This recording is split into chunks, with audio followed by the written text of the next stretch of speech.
Best get buckling them ball sacks, boys. The Xbox train is coming in with Bethesda into the console war station. I mean, by now, surely the console wars don't exist. But according to Twitter, they still do. So I guess most people on Twitter are still under the age of 16. Grow up, lads.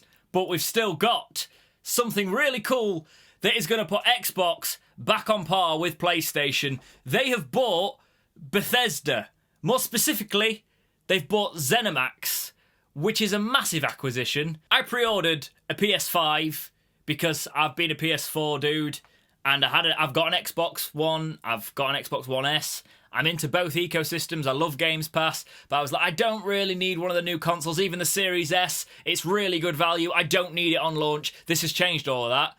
I'm going to get the Series X. Day and date games on Games Pass that are Bethesda changes everything for me. I have said all along, it's all about the exclusives. At the minute, I can't really see myself needing a PS5 as much as I need a Xbox Series X, which is mental. Because my whole backlog of 7 years has been on PlayStation since I switched over from the 360, being a 360 kid. It's changed the landscape completely, and I'm actually down for it because it means we're getting some competition, and Xbox are all about the value. Let's read what they actually said. I think the best place to start is right from Phil Spencer's mouth. This is what he had to say. Buckle in, it's quite a read, but I'll try and paraphrase where possible. Today is a special day as we welcome some of the most accomplished studios in the games industry to Xbox. We are thrilled to announce Microsoft has entered into an agreement to acquire ZeniMax Media, parent company of Bethesda Softworks. We know about Elder Scrolls, Fallout, Wolfenstein, Doom, Dishonored, Prey, Quake, Starfield, and many more. But if you need a reminding, that's a lot of big games. Bethesda games have always had a special place on Xbox and is in the hearts of millions of gamers around the world. Our teams have a close and storied history of working together, from the first amazing Doom and its id Tech engine, innovating games on PCs, to Bethesda bringing their first console game to the original Xbox, the groundbreaking The Elder Scrolls 3 Morrowind. Yeah, so it's gone back deep. As he says here, over the years I've had many deep conversations with creative leads at Bethesda on the future of gaming, and we've long shared similar visions for the opportunities for creators and their games to reach more players in more ways. It has been a long process. Microsoft have been the ones that have supported Bethesda. If you look at the recent mod stuff with the Fallout and Skyrim mods, PS4 didn't want to play ball, Xbox wanted to play ball. Granted, at the time, Xbox had to claw their way back into any fans' hearts because they were already losing the war in the One and the PS. I can't believe I'm using the word war, but if there was a war, they were losing it at the time. But that ain't the case anymore. They were all about the mods. They have always been about Bethesda. Just as they took bold first steps to bring the Elder Scrolls franchise to the original Xbox, Bethesda were early supporters of Xbox Games Pass. That's true, there was Elder Scrolls Online, there was Fallout on there, 76 has been on there. It's been great for Bethesda games. I'm talking about Bethesda Game Studios there, and there's obviously the Wolfensteins and things like that. They have made their way to Games Pass as well. This is the really cool bit. We will be adding Bethesda's iconic franchises to Xbox Games Pass for console and PC. That one line is just massive. That is the reason I am pre-ordering, well, I'm going to attempt to pre-order an Xbox Series X tomorrow, because of that one line. And that is how you sell an next-gen console. Quote, one of the things that has me most excited is seeing the roadmap with Bethesda's future games, some announced and many unannounced, to Xbox console and PC, including Starfield, the highly anticipated new epic space currently in development by Bethesda Game Studios. He goes on in that statement to welcome them all to Xbox. All friends, welcome to the family. Let's actually see what the big wigs at Bethesda have had to say. We'll look at Pete Hines and we'll look at Todd Howard, the two people whose voices carry the most weight, I'd say, at Bethesda in fans' hearts. I'm going to skip quite a bit of this because a lot of it's said in different press releases, but this paragraph is quite interesting. Quote, so why the change? Because it allows us to make even better games going forward. Microsoft is an incredible partner and offers access to resources that will make us a better publisher and developer. We believe that means better games for you to play. Simply put, we believe that change is an important part of getting better. We believe in pushing ourselves to be better, to innovate, to grow. Empowering. I'm reading between the lines here, and that's basically saying Microsoft are going to fund us and we've got more creative freedom. ZeniMax, there was rumours, this is me by the way, we're not quoting anymore, we'll look at that journalism prowess, but there was rumours that ZeniMax was holding a lot of reins and that was being an issue and they were looking for an out. This is that out. Microsoft will look after Bethesda, you'd think. Let's move away from sentiment for the minute and actually look at the proper press release, because this is where you find out the business end of this. Quote, as the gaming industry transforms from a device-centric era to a player-centric era powered by new technology that provides the freedom to play with friends anywhere on any device, Microsoft on Monday announced plans to acquire ZeniMax Media, the parent company of Bethesda Softworks, one of the largest privately held game developers and publishers in the world. Creators of the critically acclaimed and best-selling gaming franchises including Elder Scrolls and Fallout and many others, Bethesda brings an impressive portfolio of games, technology, talent, as well as a track record of blockbuster commercial success to Xbox and Fallout 76. Under the terms of the agreement, Microsoft will acquire ZeniMax Media for $7 billion in cash, which is a lot of pennies. However, you think about the money they make, that is reasonable for a company that size. The franchises you're getting with that, the IP, Fallout, Elder Scrolls, Starfield if it's going to be a thing, not to mention Wolfenstein, you've got Dishonored, you've got Prey, you've got massive talent under that arch.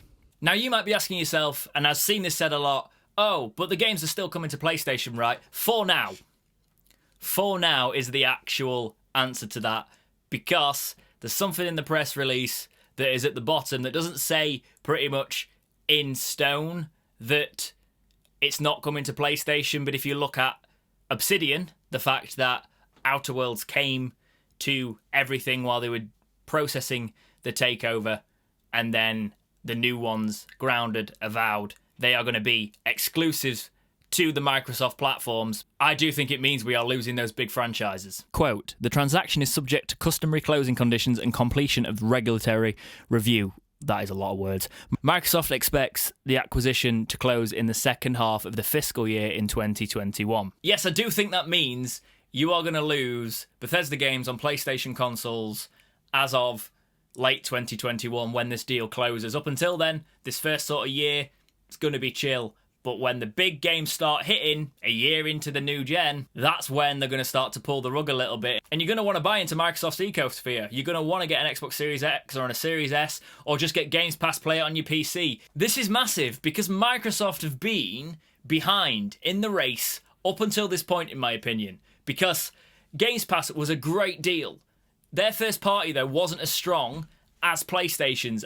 Yes, again, subjective. And people are now going, well, why are they being so aggressive? They're talking about gaming for everyone. Yeah, but if you're not in a PlayStation have been doing this. They have been aggressive with their exclusives. Look at Final Fantasy recently. Xbox, this is the first time they've done this, and it's looking like it's going to be a winner. And people are obviously upset about it, but PlayStation do the same thing. You can't really blame Xbox for going this way. And I wouldn't put it past them to actually put a game as big as Elder Scrolls 6 on everything and get publishing money for it because they now own Bethesda. That would be a wise way to do it. You get great PR from that, you look like a good guy, and you make a lot of money on a PlayStation platform that you wouldn't make. And Microsoft have put their games on PlayStation platforms before.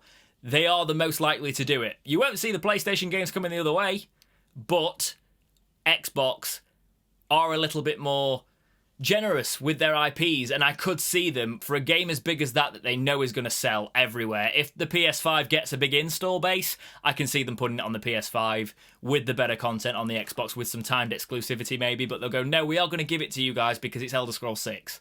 That could be a thing for the big Bethesda Game Studios games like Fallout. I would be gutted. I'm getting a PS5, by the way.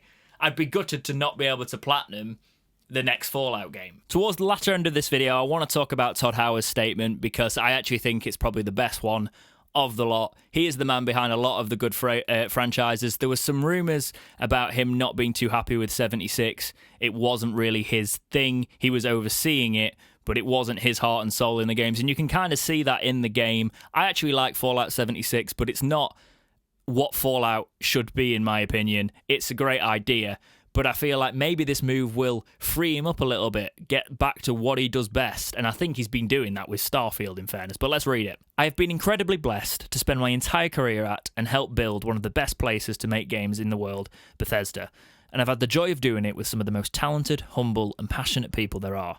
They are part of my family, my good friends, and I've also had the pleasure of working with and partnering with many of the best gaming and tech companies in the world, but our longest and closest partner during my career has been Microsoft. You should really go and read the rest of this, by the way, because I'm going to paraphrase it, but he speaks a lot about their history, how they helped them onto the platform, all the way through with the 360, Fallout 3 to Skyrim, that sort of thing. And I'm going to talk about a little bit more what he's talking about the future, but you should go and have a look at the history. It shows why this partnership seems like a really good fit. With each new console cycle, we evolve together, from bringing mods to consoles with Fallout 4, now over 1 billion downloads, to our latest technologies fueling Xbox Series XS. These new systems are optimised for the vast worlds we love to create, with generational leaps not just in graphics but CPU and data streaming as well. It's led to our largest engine overhaul since Oblivion. New engines, wicked. Please fix them. With all new technologies powering our first new IP in 25 years, Starfield, as well as The Elder Scrolls 6. Like our original partnership, this is about more than one system or one screen. We share a deep belief in the fundamental power of games, in their ability to connect, empower and bring joy, and a belief that we should bring that to everyone, regardless of who you are, where you live, or what you play on. Regardless of the screen size, the controller, or your ability to even use one. Unless it's a PS5 after 2021. Just saying. We can't think of a better group of people to do that with other than those at Xbox. So clearly they're optimizing for the Series X. I think this pretty much hints at the exclusivity as well, because even though they've said play anywhere, Xbox thing is play anywhere.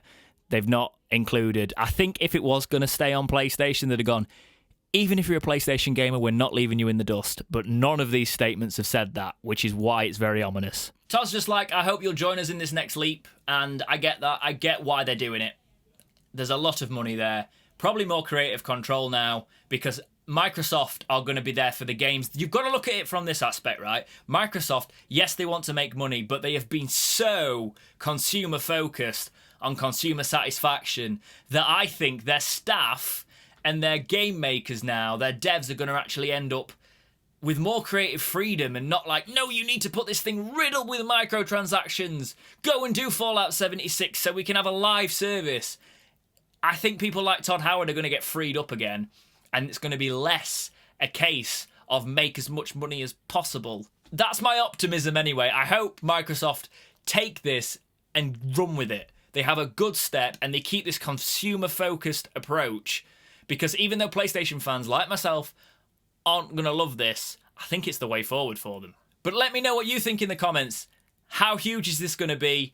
Are you going to get an Xbox off the back of this? Are you angry as a PlayStation gamer? Let me know all those thoughts in the comments. I'll see you in the next one.